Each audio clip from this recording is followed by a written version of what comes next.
Everyone write your name and USN number, those who haven't written. I can see only 26 participants now. Previously there were 40 students. Kindly add on quick. So once it reaches the saturation here, again the magnetic field should be applied in the opposite direction. So now it goes in the positive direction. So it increases, it becomes 0 here, and again it will go back and reaches the saturation point in the positive direction. So this is the hysteresis curve for loading and unloading of an magnetic field in a magnetic material. Same thing could be done in an piezoelectric material, where you apply the electric signal and reach the saturation level and reach the remanence polarization. Here if it is an piezoelectric material, you call it as a remnant polarization, coercive field, and again the saturation point for the polarization, right? So in this way you have to explain, you have to explain in general how does the hysteresis curve looks like. So it is the general hysteresis curve which will be having an electric field. So this is the saturation point. If you draw an intercept for the axis here, you will get the saturated polarization or saturated magnetization, and this is a remnant, and this is the coercive field, and again same thing follows in the opposite direction. So from here it starts the first stage, the second, the third, fourth, fifth, and this is the position back sixth what it traces. Okay, so here it will be always the electric signal or the thing, and the flux density is the amount of magnetic, the electric or any other flux passing through unit area of the material. So material what you are using will be clamped in between the two poles, and if it is a piezoelectric material, we have to do the polarization of the material first so that it will be aligned in the proper dipole, and then only the electrical signal will be passed. Okay, so then you will get the required hysteresis loop.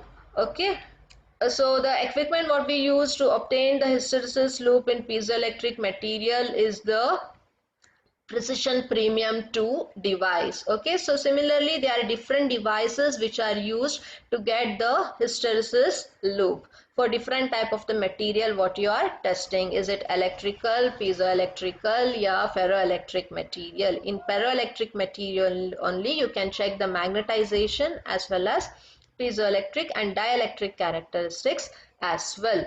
So this is about the hysteresis measurement what we do, and the instrument what we use is precision premium equipment. So even this comes under static characteristics. Why we are explaining this? Because it is coming under the static characteristics. So the first one is the precision, accuracy, calibration, threshold, and then comes our hysteresis. So even this comes under hysteresis, comes under static characteristics, because it doesn't vary with respect to the time period. And other static characteristics are repeatability and linearity. You are aware of these two terms already. What is repeatability and linearity? So repeatability, how many times you repeat in getting an value, it should retain same, it should not vary. Okay, if it is varying, it is sure that the equipment is not calibrated properly, or the person who is measuring is making errors, okay, due to measurement in a different way. So you have to check, as it is the ability of measuring system to reproduce the output readings when the same input is applied to it consecutively. So when the same input is applied, you have to get the output same. If you get a variation in the output what you are getting, then it cannot be an consistent value what you are getting. But you should always get a consistent value, then only you can tell how precise the instrument is. If it is precise, it gives you the accurate value. If you have to get the precise and accurate value, the equipment has to be calibrated properly and regularly. Next is linearity. So what do you mean by linearity? A measuring system is said to be linear if the output is varying linearly with respect to our input. Okay, if it is not varying linearly and if it is going exponentially, then you cannot tell that it is an linear graph where you get the variation of the input with respect to output linearly. And if at all, a linear system can be easily calibrated, while calibration of a non-linear system is a complex part of it, and it also takes much period of time. Why? Because the conversion from a scale reading to the corresponding measured value of input quantity is most convenient if it is in linear way. If it is of non-linear way, then it takes a much period of time. Okay, so one more thing what you have to understand is you have to note that even the nonlinear calibration curves are not inaccurate. Sometimes they might be more accurate than that of linear calibration curves. Only thing is it is time consuming and it could be difficult and a tedious work to do, but we can get and good accurate values even in nonlinear calibration curves. So even repeatability and linearity are the static characteristics because these also doesn't change with respect to our time variation. And last part of our static characteristics is loading effect. So what do you mean by loading effect? So if you need to get any output, some input signal has to be given and some loading effect has to be induced. Then only with respect to some mechanical means or electrical signal, you can convert the required input by the processing to an output signal. Without loading effect, it is difficult to convert the required output from the input data which is being sent to the given device. That could be through an transducer. Which type of transducer we can use? It could be mechanical, electrical, electronics, yeah, whatever.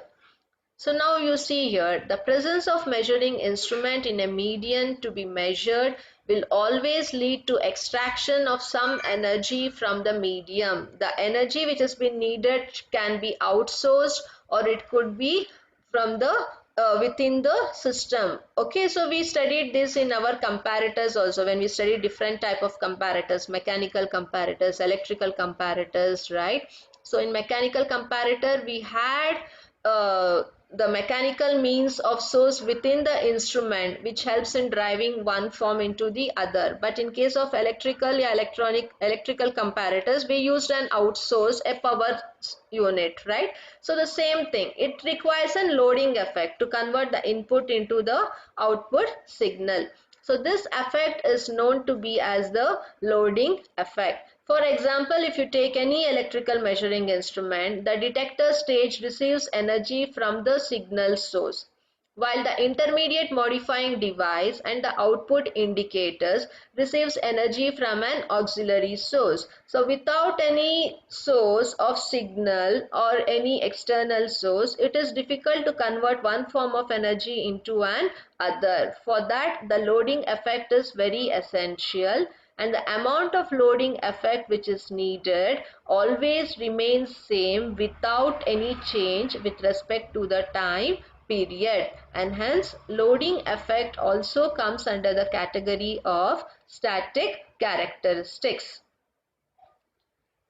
And one more thing you have to know, the loading effects are due to the impedance of various elements connected in the system. So we are speaking about the loading effect. It mainly comes in the electrical circuits. So it could be a transducer, your load cell, your piezoelectric device, whatever. So it will be having an electric circuit in it. So when an electrical signal is passed through, always the given electrical circuit offers certain resistance for the flow of electrical signal through it, and the resistance and the effective resistance which is offered by the component in an electrical circuit is called to be as our impedance. Okay, so mainly these loading effects are due to the impedance which arise in various elements which are connected in an electrical signal. So this is about our loading effect. I can see only 30 participants. Where are the others? Overall it was 40. I need to take the screenshot again. And where is the chat room? All the names I need here right away.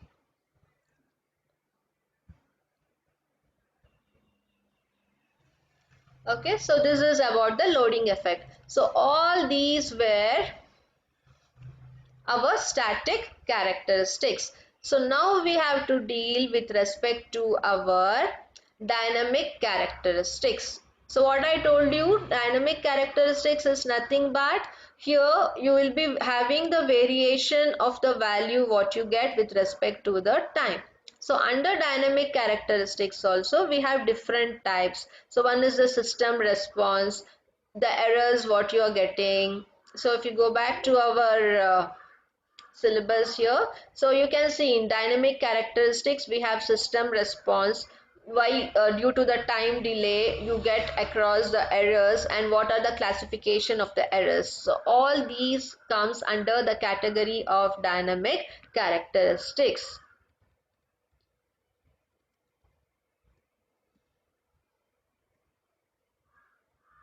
Okay, so in that we are studying with the first one, which is nothing but our system response. So what do you mean by it? The response of a system may be defined as the ability of the system to transmit and present all the relevant information contained in the input signal to exclude all others. So how does the given system responds to the input which is transmitted to it? So when the input data is given to the system, how well it responds? Sometimes it can respond well, sometimes if it cannot respond well, so the entire input signal might not be converted into the processing unit to get the required output, right? So it depends sometimes with respect to the time period. So that states how well the system is responding to the given input data, and how well it respond, it might also depend upon which type of input signals are being given. And if you have a fluctuation in the electrical signal while operating, also the input signal could be varied. Okay, so it depends upon various factors and hence it can change with respect to our time period also. So if the output is faithful to input, the output signals have the same phase relationship as that of the input signal. Means if the entire input is converted successfully into the output, then you will be having an same phase relationship with respect to the input and the output signal. Then it is said to be that system is showing a good response. If the conversion of the input to the output having has different as much more difference in the variation, then you say that the system is not showing an good response. It depends also on the material of the device what you are using, how well it is suitable to convert the input signal to that of the output. Not only material, the external environment, if the material is being used in a longer run and if it is of coercive in nature, and if the external surface is damaged little bit, or if it affects with the external environment with respect to change in temperature, humidity, then also there will be variation from the input signal to that of the output signal, and all these plays a vital role with respect to change in time period. And device could be very much new, if it is used for a longer run, again it will be having the variation, and also it depends upon how well it is calibrated. Everything comes into time period and hence you find variation in the measurement. So it comes under dynamic characteristics.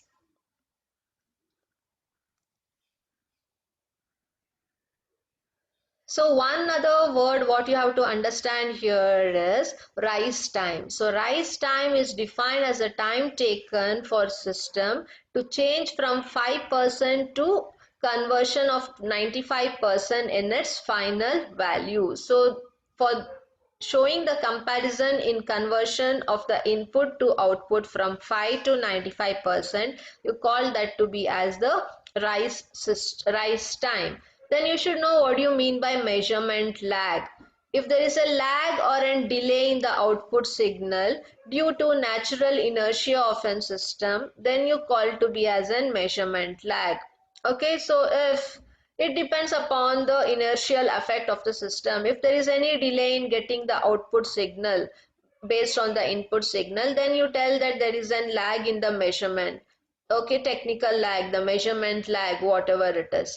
Okay, so these are the protocols what you have to know related to our system response. So if they ask you to explain the static characteristics and the dynamic characteristics, if you have to explain what you mean by static and dynamic characteristics for the instruments in measurements, and you have to list out the different type of static and dynamic characteristics, and you have to explain each what you mean by it. Wherever diagram is available, you have to draw a neat sketch and show.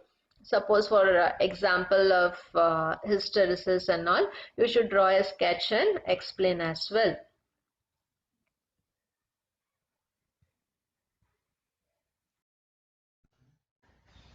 Sorry, it got disconnected. So the next part in dynamic characteristics is errors in measurements. Why does the error comes into picture? Again, error varies with respect to time, from time to time, with respect to person who are measuring. If he has any parallax error, human error in measurement, or if it is not calibrated properly. If it is not calibrated, then you won't get precise and accurate value. So all these things depends upon the errors in measurements. And related to errors, we have studied in our first chapter as well, and different types of errors also we have studied. So what do you mean by it? It is basically the difference between the measured and the true value. So you can define in your own words what do you mean by error. There are many definitions for it. So basically you can define as a difference between the best measured value and the true value of the quantity. Or you can tell a mistake or mistake or inaccuracy in action or speech or a typing error. It could be any error. You might have measured properly and you might have typed it wrong. So any type of error could be told. Okay, but as a layman, it's always better to define it as a difference between the measured value and the true value. And in the first module, we have classified different type of errors also. Okay, so here related to our measurements, the error classification is under three categories. One is systematic error, random error, and illegitimate errors. So one is the systematic error. I'll just cover this and leave. It is 10:30. Let me cover the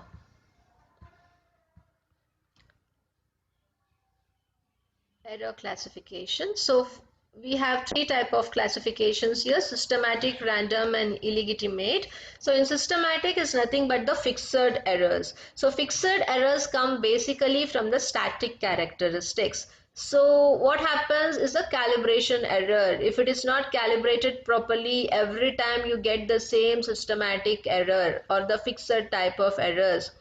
Certain types of consistently recurring human errors, and it is also the human errors. If the human being who is measuring, who is calibrating, is doing an wrong way of calibration consistently, then you get an consistent error. And even in measuring, if he does an consistent type of error every time, then also you get an fixed error due to human errors. And errors of techniques. So if the techniques which are being used in operating an instrument, then also you will get the errors which are fixed.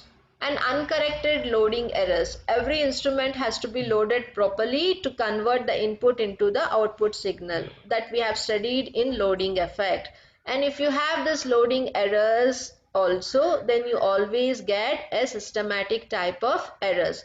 All these comes under static characteristics. Under static characteristics, the errors associated are into systematic or the fixed errors.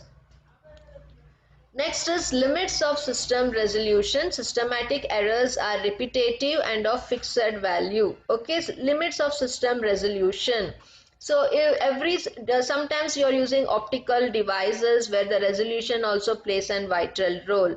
And if you have some limits or criteria in the resolution of a system, then also those errors which comes into picture will be repetitive and it will be of fixed value. Then also it comes under fixed or the systematic error. Next is random error. So this will not be an consistent value. It can be errors which happen in between due to various changes in the variables or whatever it is. So the first one is errors from the environmental variation, the external environment with respect to which the device is operating. Any sudden changes in the environment can cause any type of errors, and this will be under random section. Again, certain types of human errors. Previously, we studied only one type of consistent human error, and here it is of every time an human can make mistake in measuring in one or the other way. Then you get random errors. And if you have any variations with respect to the input signal, then also you get random errors. And lastly, due to insufficient sensitivity of the measuring system. If the measuring system is insensitive, it cannot sense the entire input to the output signal, then also you will get some errors, and this also could be random because the sensitivity will not be consistent. So sometimes it can sense well, sometimes it cannot sense well. It depends upon the material and the input signal what you are feeding into. So that again comes under random error.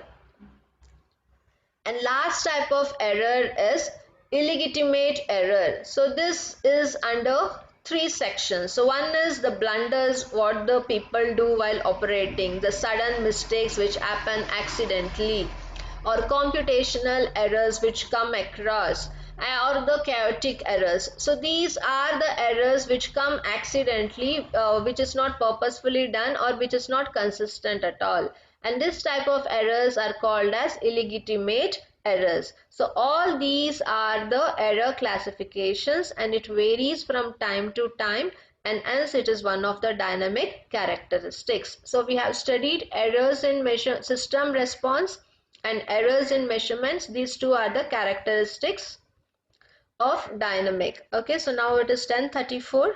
The remaining part from the transducer I will cover in the next class. So the same thing here being told, illegitimate error should not exist. Basically it won't exist, it comes all of a sudden and may be eliminated by careful exercise and repetition of the measurement. One has when this illegitimate errors comes into picture, one has to measure carefully. They have to even see whether it is calibrated regularly, and they have to repeat and check, not in a very faster rate, slowly. Okay. And next, chaotic errors which may be due to extreme vibrations. So if the machine or the instrument has been vibrating very much while doing the operation, so then also it results in getting the chaotic errors. Mechanical shock of the equipments, pickup of the extraneous noise. Suppose if while operating it produces an noise of higher range, more than 20 decibel or whatever it is, then also it results in chaotic errors. So all these errors could be overcome by reducing the vibration, reducing the noise, and reducing the mechanical shocks which are originated in the equipment while operating any process. Then this illegitimate error can be overcome. So all these are varying with respect to our time. And hence these are all the characteristics of our dynamic characteristics which comes into picture while measuring any measuring instruments. So in the next class we will start up with the transducers. So now you're free to speak. I'm taking the screenshot now. I can see only 31 students. Previously there were 40 students. What about the 9 more people? Speak up. And how many of you have not submitted the assignments?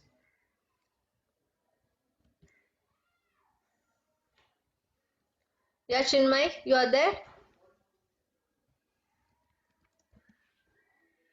Hello? Hello? Yeah, you are there, Chinmay?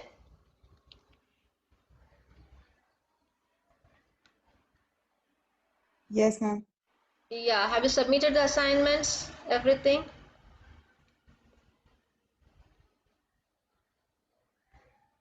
Uh, Yes, I, ma'am. yeah, 3.2 is not submitted, I think. You see that before the due date you submit. Okay. Yes, ma'am. Yes, Yeah, ma'am. any doubts you can ask. If I'm fast, you can let me know. I'm just doing in between. There was some interception in the net. I don't know. I'll just try to update my Zoom app again so that there'll be no any discrepancy in between. And yes, Karthikeya, you have raised your hand. You're here. Ma'am, it was a mistake, ma'am. Okay. Then anyone else? I can see only 30 participants. Everyone have written your name in the your chat room. Anyone else, if you haven't written, kindly type it out. Alap is here.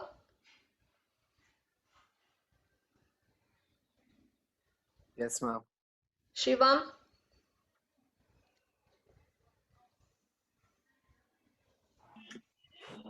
If you answer only, attendance will be given. Tarun. Yes, ma'am. Yes, ma'am. Shivam present, ma'am. Shivam present. Yeah. Siddharth. Tarun here, ma'am. Which Siddharth, ma'am? Siddharth. No, I could see only one Siddharth. Siddharth R, ma'am. Yeah, Siddharth. Sanjay Gowda. Yes, ma'am. Jayant. Yes, ma'am. Ashitesh. Yes, ma'am. Ma'am. Chaitanya.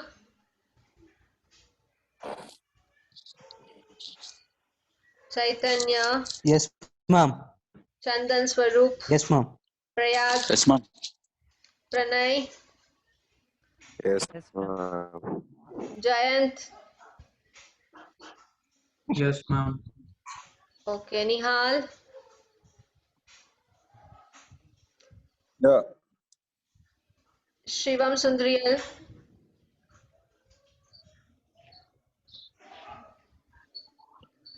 Darshan. Ajay. Yes, ma'am. Darshan is here. Ibad. Yes,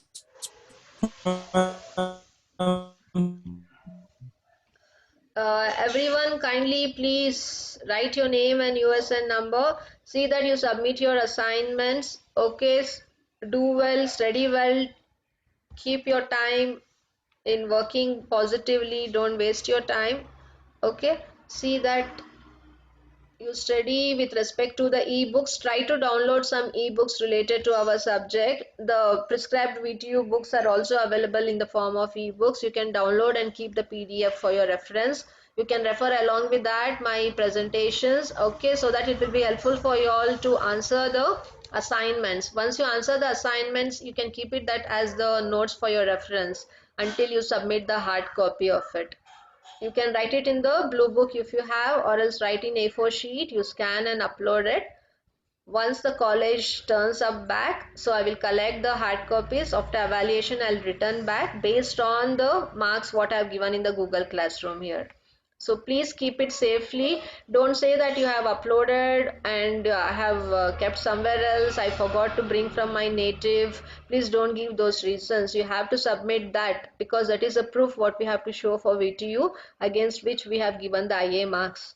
I can download and keep this. Along with that, I need the hard copy of it. So kindly keep it in the safer side. Anyone else who haven't written your name and USN number in the chat room? Kindly type it out. So in the next class, I'll be dealing with the transducers. Okay, so that will be the second section of our module 4. So it has a huge classification. What do you mean by transducers? Different type of transducers. How does it work? It is a part of electrical and the electronic parts, which shows as an end application devices, which is also in measuring instruments, and hence we are dealing with the transducers, load cells and all. It will be quite interesting. So we'll see in the next class. And others, please be safe, take care, submit the assignment on time, and see you next in the next class, hopefully by Monday morning. Take care until then. Bye bye. Please type your USN number if you haven't typed.